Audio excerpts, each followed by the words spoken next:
महाराष्ट्राची हास्यजत्रा या कार्यक्रमामुळे अभिनेता निमिष कुलकर्णी घराघरामध्ये लोकप्रिय झाला। निमिषने अलीकडेच त्याच्या सगळ्या चाहत्यांना आनंदाची गोड बातमी दिली।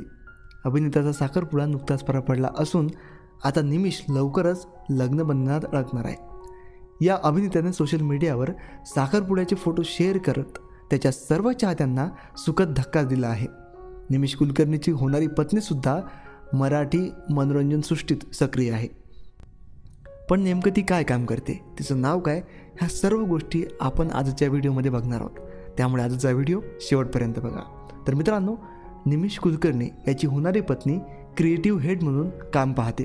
तिचं नाव आहे कोमल भास्कर। निमिष कुलकर्णीची होणारी पत्नी लाखात एक आमचा दादा या मालिकेची क्रिएटिव्ह हेड आहे। यापूर्वी तिने दार उघड बये या मालिकेची देखील क्रिएटिव्ह हेड म्हणून जबाबदारी सांभाळली होती।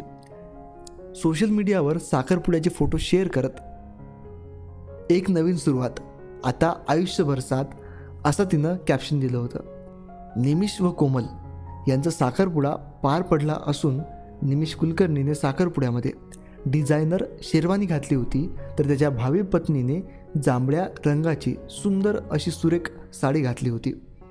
दोघेही या पारंपरिक लुकमध्ये खूपच सुंदर दिसत होते। मित्रांनो, तुम्हा सर्वांना निमिष कुलकर्णी याच्याविषयी काय वाटतं, कमेंट सेक्शनमध्ये कमेंट करून नक्की सांगा। धन्यवाद।